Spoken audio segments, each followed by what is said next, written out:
Case of the Uncrackable Code by Kyla Stankraus.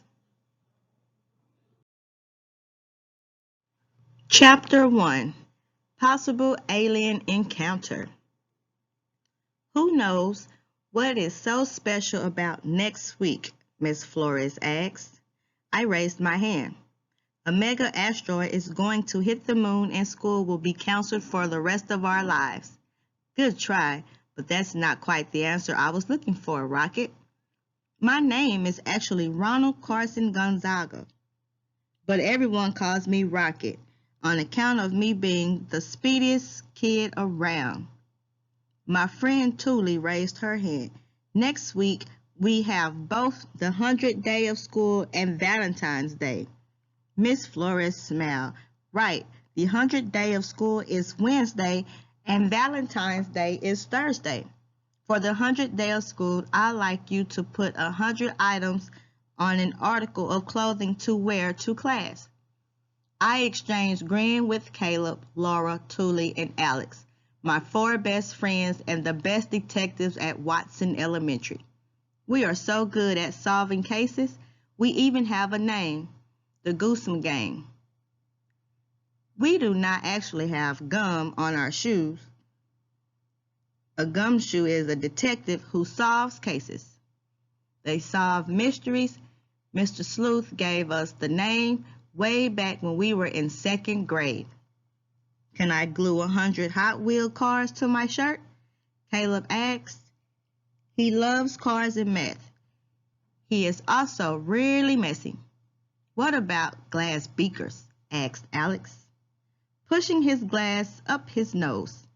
Alex was really smart, and he loved science. Miss Flores frowned. Unfortunately, I think that would be a safety hazard.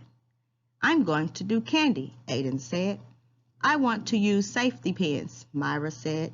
I called diamonds, Thule said. She was very smart and organized, and her favorite thing was to wear lots of weird, sparkly outfits. Laura raised her hand. I want to use candy hearts. Can I eat them off my shirt? Laura was a great singer, but she had trouble with being too loud sometimes. I did too. I'm not sure the glue would taste very good, Miss Flores said. She was the teacher for room 113 and my favorite teacher ever. Great ideas, class. Let's break for silent reading. Find your favorite spot. Most of the class raced for the reading loft. I always got there first. Mostly, I loved being in 3rd grade. But sometimes it wasn't so much fun because Miss Flores made us read so much, as in every single day. I am not even joking. Reading is tough because I have dyslexia, which means I read words backwards and mix up letters. Sometimes my eyes get so tired I have to prop them open with toothpicks. Well, not really, but you get the picture.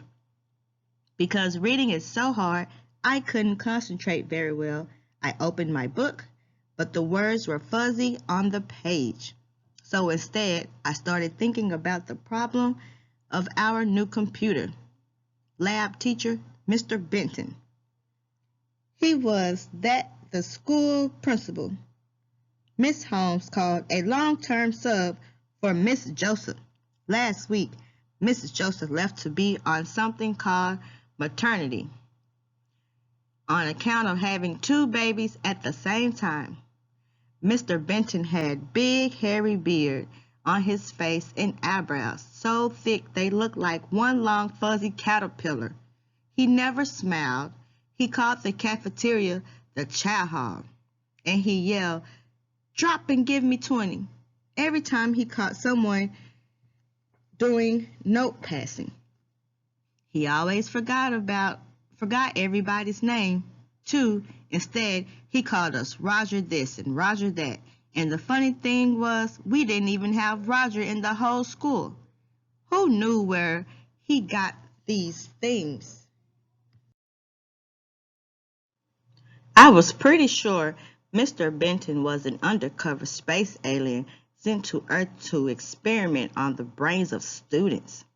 Or maybe back on his spaceship, he had a hungry alien pet named Frutal who only snacked on third graders.